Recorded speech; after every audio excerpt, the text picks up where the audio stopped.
Salam, bu dəfəki izahımız 6-cı sinif ədəbiyyat dərsliyindəki Zahid Xəlilin Dostlar şeiri ilə bağlı olacaq. Baxaq birinci sualımıza. Sədaqətli dostlar haqqında oxuduğunuz hansı əsəri xatırlada bilərsiniz? Həmin əsərdə diqqətinizi daha çox çəkən nə olub? Burada Süleyman Rəhimovun dostluq hekayəsini, daha sonra Abdullah Şaiqin Tıq-Tıq xanım əsərini misal göstərmək olar. Məsələn, Tıq-Tıq xanımda deyə bilərik ki, dostlar bir-birindən incisə də, yenə də sonda dost özünə, yəni belə deyək, nə qədər incisə də, yenə də dostundan köməyinə əsirgəmir. Sonra şeirin oxusu, təəssüratların bölüşülməsi, şeirin məzmununa aid 3-dən az olmayaraq sual və onlara cavab hazırlayın. Bunun üçün dərinləşdirilmiş oxu məqsədilə mətni nəzərdən keçirin. Deyə bilərik ki, dostların adları nə idi? Dostun birinin adı Zaur, digərinin adı Məmməd Əmindir. Uşaqlar dostlara nə üçün gülürdülər? Bunun da cavabı olar ki, çünki onların pencəkləri dəyişik düşmüşdü. Sonra deyə bilərik ki, dostların sonda mübahisədən sonra yenidən bir-birini tapması, yəni görüşməsinin səbəb nə olmuşdu? Burada deyə bilərik ki, Məmməd Əminin xəstə olması. İndi keçək şeirimizin izahına. Ümumiyyətlə deyə bilərik ki, bu şeir birinci şəxsin dilindəndir. Yəni hadisələri danışan burada məndən söhbət gedirsə, mən birinci şəxsdir. Bu da Zaurdur. Çünki xəstə dostunun adı kimi Məmməd Əmin adını göstərir. Birinci bənddə nə deyir? Mən Zauram, dostumun adı Məmməd Əmindir. Nəyimiz var ortaqdır, fərq qoymuruq kimindir. O gün uşaqlar bizə doyunca gülüşübdür. Demə pencəyimiz də tay dəyişik düşübdür.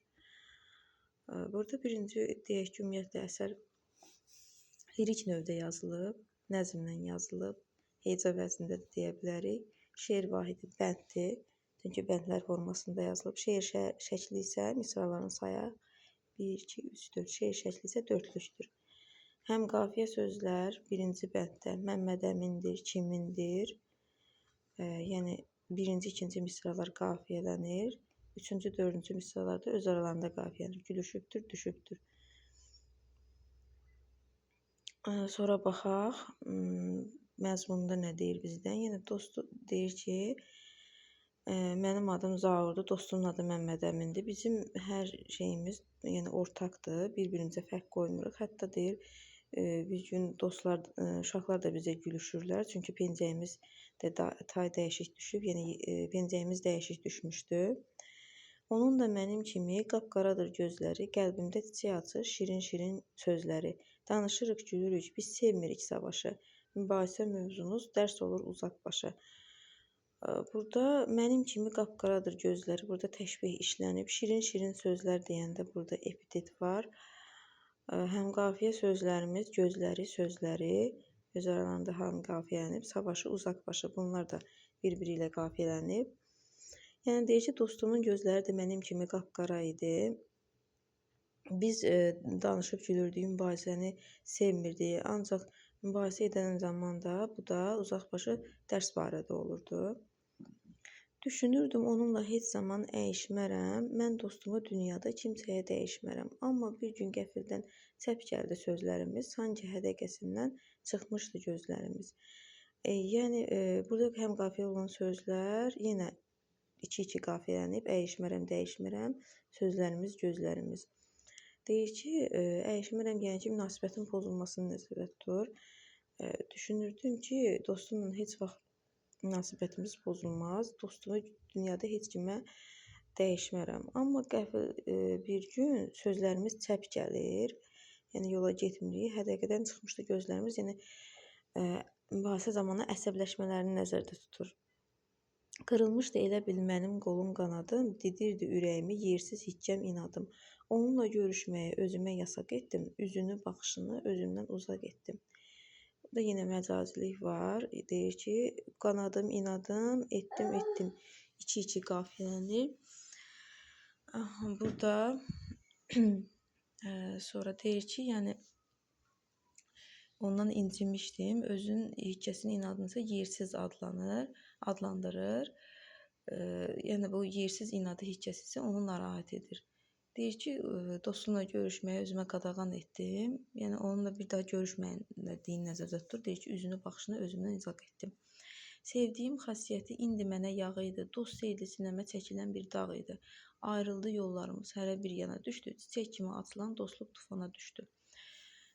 Burada yağı sözü düşmən deməkdir. Yəni deyir, o sevdiyim xasiyyət indi mənə düşmən olmuşdu. Dost deyildi, sanki mənə bir dağ idi. Dağda, yəni o sinəmə çəkilən dağ o mənada nəzərdə tutub. Sonra yollarımız ayrılıb, hərə bir yerə gedir. Dostluğumuz yəni ki, pozulur demək istəyir. Burada çiçək kimi atılan təşbih, dostluq tufana düşdü. Bunu da mübaliğə götürə bilərik.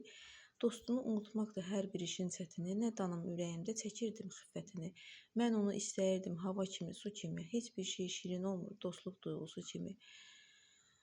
Burada da çətini, xiffətini, kimi yenə iki qafiyələnib. Deyir ki, hər şey eşin çətini dostunu unutmaqdır. Yəni onlar dalaşsalar da yenə də ürəyində onun dərdini çəkirdi. Onu hava, su kimi istəyirdi. Dostluq duyğusu kimi deyir ki, heç bir şey şirin olmur. Qəfil bir səs eşitdim, kimsə məni çağırdı. Dedilər Məmməd Əmin xəstədir, çox ağırdı. Tez özümü yetirdim, dostum mənə qol açdı. Elə bildim yer üzü bircə anda gül açdı. Yer üzünün gül açmağı burada metafordur. Deyə bilərik. Yenə iki qafiyələnib, çağırdı, ağırdı, açdı. Yəni ki, Məmməd Əmin xəstələnən zaman özünü yetirir və dostu da onu xoş münasibətlə qarşılayır və o gündən yenə dostluqları başlanır yəqin ki.